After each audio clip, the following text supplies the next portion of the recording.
maybe if people want to escape the heat, you can enjoy a nice movie and TV show to watch. There are so many. Sometimes it can be hard to decide which ones you should watch, right? And then maybe which ones you should skip. Yeah, we have trouble at my house anyway to do it. And so we have Dale Pollak. He joins us every week to share his picks, and he lets us know exactly what we should be watching. And there Dale is now. It's so great to have you this morning, Dale. Good morning, Audrey, Christine, and my main man, Brian. It's been a long time, my friends. Good to see you. It has. Good to be back with you. Well, Dale, as always, your picks are so great every single week, but this week we want to talk about Spiderhead that's on Netflix. Can you sort of explain that one and then give your popcorn rating for it?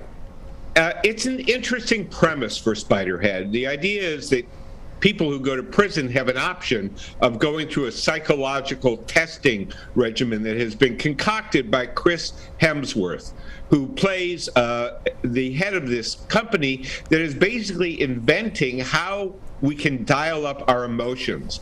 So by an implant in your back, you can be turned into really happy, really angry, or really violent.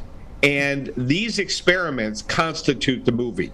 His chief adversary is Miles Teller, most recently in Top Gun. And actually, Spiderhead is directed by the same guy who directed Top Gun. It shows you how long Top Gun was waiting to come out. This guy did a whole nother movie after he directed Top Gun. And this one is not as good. It just doesn't work. The ending is just silly.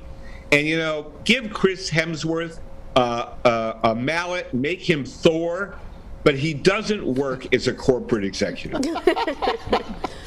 Ponytail optional in that situation, too.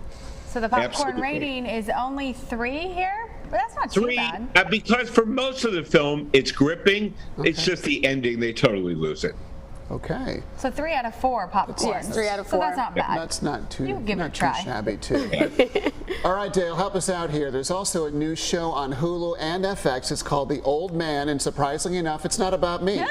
What are your thoughts on this No, one? it's more about my generation. But, you know, actually, this reminded me of the Red movies a little bit, if you remember those with Bruce Willis and Helen Mirren. They were retired CIA agents who were brought back into the fold.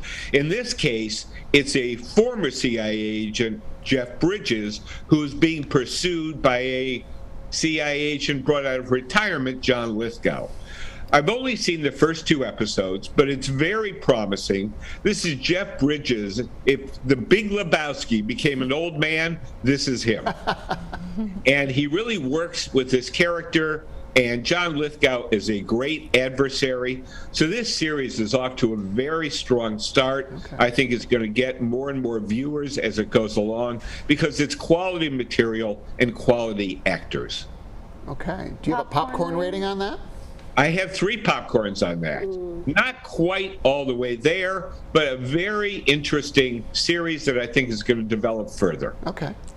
And Dale, this is exciting. A Winston-Salem native has a comedy special on HBO. Tell us about that.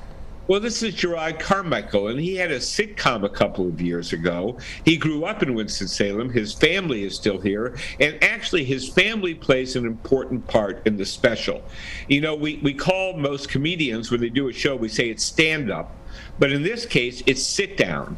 Because Gerard Carmichael sits on a stool at the beginning of the hour, and he lets loose with a remarkably personal journey in which he finally discusses his homosexuality. He comes out as gay. He talks about his struggles with his family, and yet it's always done in a humorous vein. It never gets too serious. I think he's one of the smartest and freshest young comedians around, and he's a filmmaker.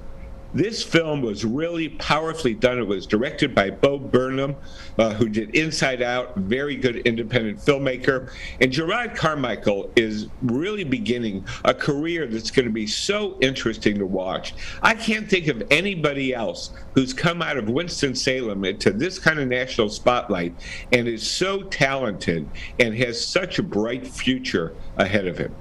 Well, Dale, I've actually heard so much about this special. I've heard that it's fantastic and it's really gripping, and you talked about the personal journey that he goes through. A lot of people say that they relate to the things that he reveals throughout this stand-up that he does, and we see you also have 4 popcorns on it. Is that sort of the reason you were able to give it that rating? Absolutely. It's brutally honest. And you don't see that on TV. He doesn't pull any punches. He's extremely frank about his life and what he believes in and where he feels it's going. And you're along with him for the ride 100%.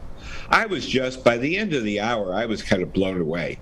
My wife and I looked at each other and we said, wow, this is really something to see these kind of revelations done in this context, something deeply personal and yet also humorous. Wow. So he never loses the laughs completely. But this is as personal a journey as you will ever see a comedian take. I'm so glad you brought that up, Dale. Thank you. That's definitely on the list of what to watch. Dale, we appreciate... hard to pronounce, but definitely worth watching. Yeah, thank you. We will see you in 2 weeks. You have a fantastic weekend until then. Yes, thank you, Dale. And of course, you can find more of his film ratings and get in touch with him directly over on his website. That's DaleMPollock.com.